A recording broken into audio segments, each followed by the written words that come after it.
Have you ever noticed the light bulb over your head? The electric toothbrush you use? Or the cell phones you look at every day?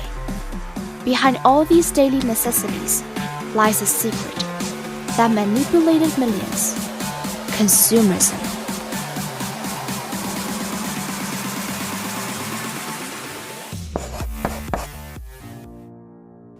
Hi everyone, welcome. You may wonder what consumerism is. In this video, we will be introducing a BBC documentary, The Man Who Made Us Spend, in which you will find out what consumerism is, where does it come from, why it was created, and how we should fight back consumerism.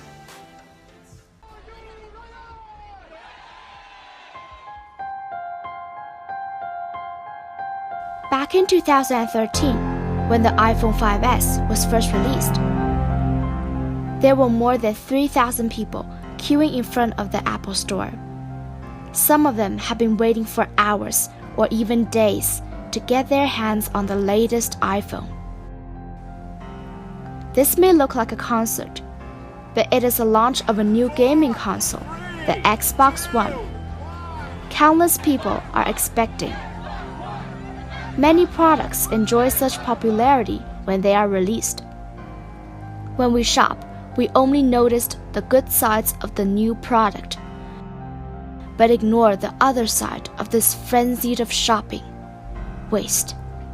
Box and box of shiny, new, unopened technology were discarded.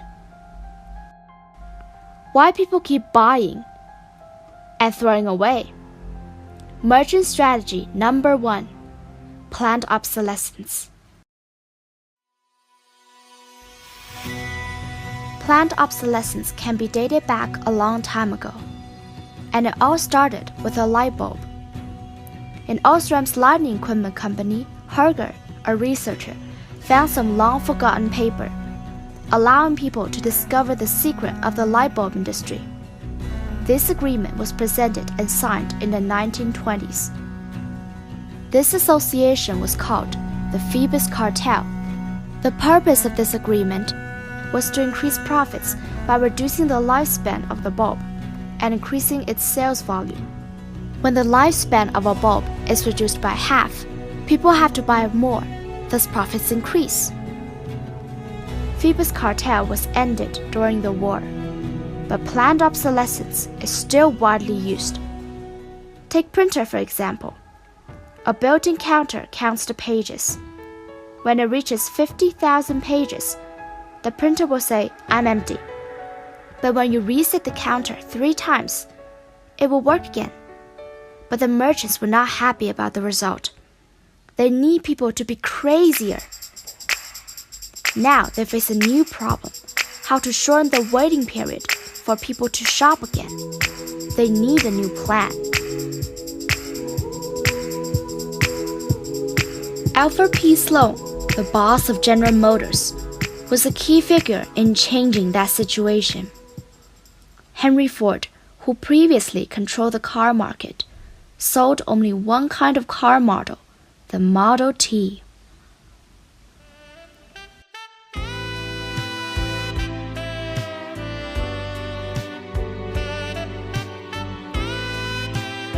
But Alfred P. Sloan adopted an entirely different way, which helped him control the car market. Sloan produced various models of cars and labeled them with varying slogans, so the market would be stimulated again and again. His goal was to get consumers to buy a new car every year. And this method was called the organized creation of dissatisfaction. As the name suggests, consumers want what's better and newer. What Sloan did was he implanted the idea of obsolescence into our minds. So even when we need no new car, we will want to buy a new one. Such marketing techniques has been widely used in the West.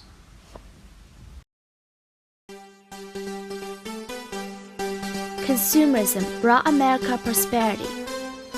the UK government decided to learn from the best. Spending needs money. But in the late 1960s, the British economy began to stagnate.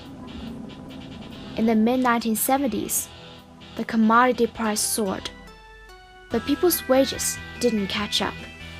People can only afford to window shop.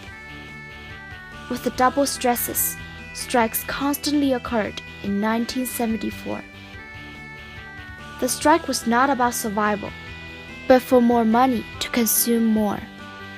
In 1970, there were no longer enough food can be found in the shops.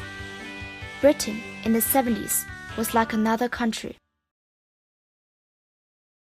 A wealthy chicken farmer named Fisher wanted to bring a new vision to the Britain. He found that after the class war, people was heavily relying on the government. Fisher wanted to set people free.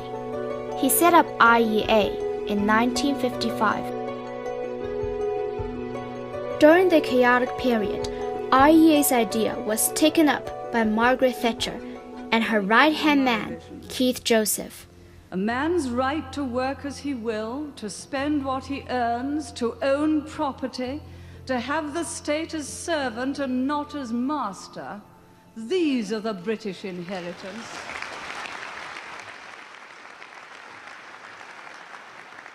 They are the essence of a free economy, and on that freedom all our other freedoms depend. To give people a new identity, not as workers, but as consumers who enjoy supreme power.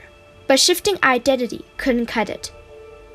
Free spending needs money, so the government introduced the credit card.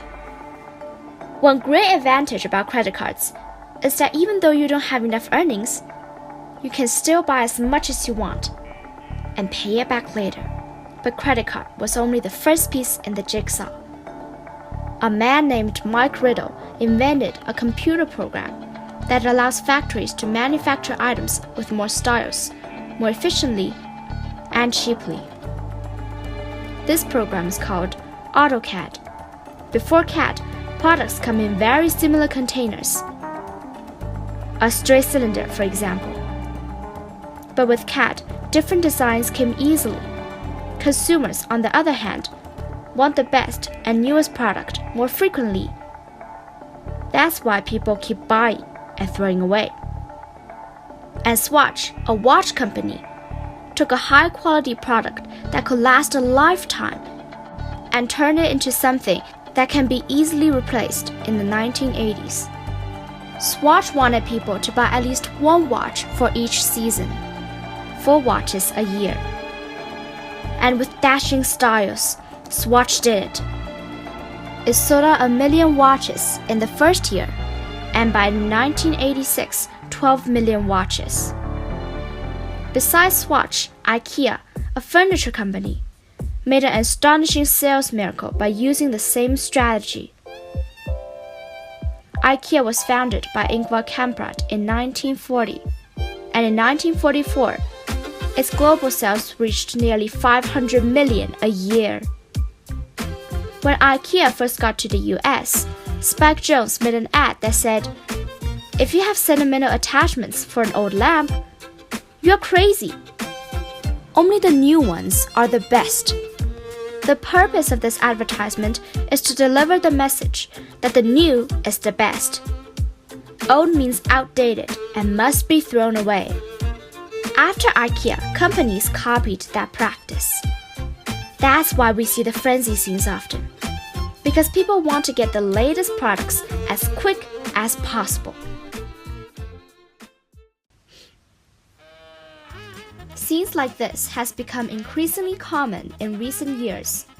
The biggest rise in the last 10 years happened in 2011, where people robbed 2 million pounds of products and affected 48,000 businesses.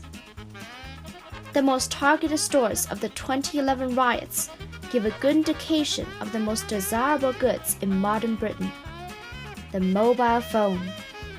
Such great charm of a phone comes from planned obsolescence, which stimulates consumers to pursue after the latest phone. the research team interviewed the Apple chief designer Dan Crow, who worked alongside Steve Jobs. According to Dan, iPhone has reached its peak in a state of a plateau.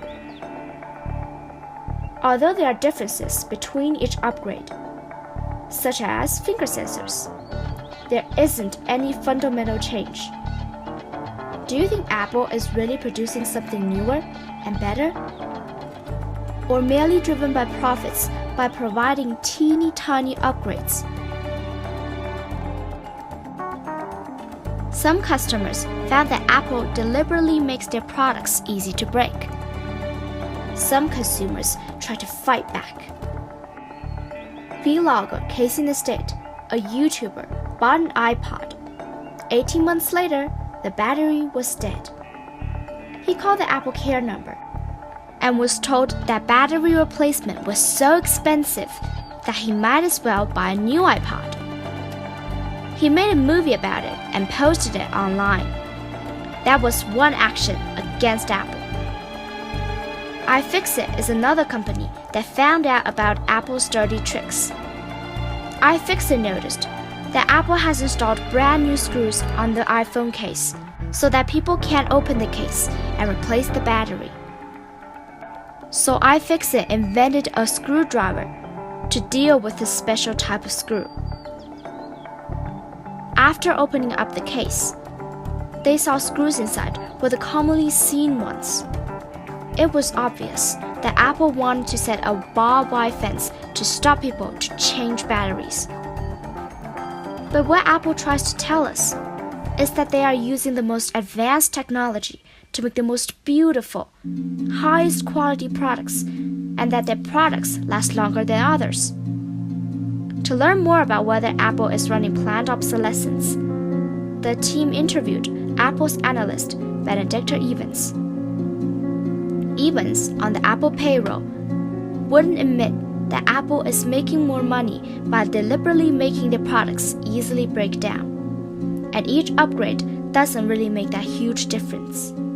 He wishes no one knows these. With technology in everyone's hands, the need for constant updates has become an inevitable fact of life. And now we have reached the peak of planned obsolescence.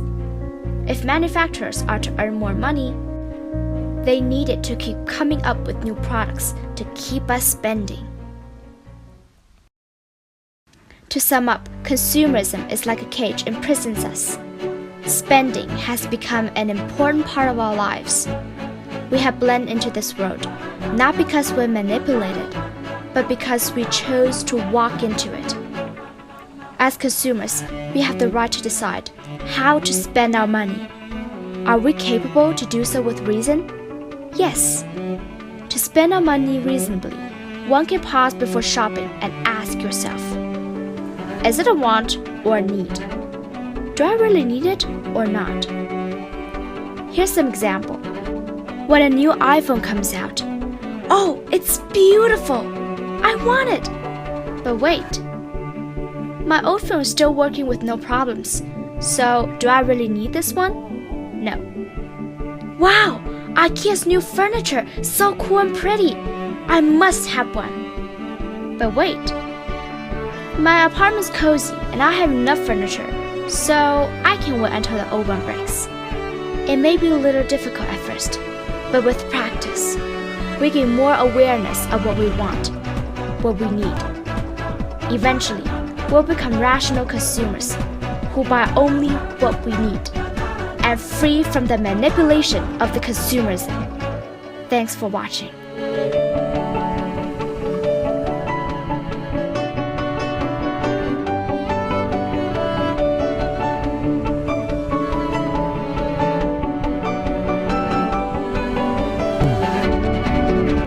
Please let us know what you think and comment below. And if you like our video, please give us a thumbs up. We will see you next time. Bye!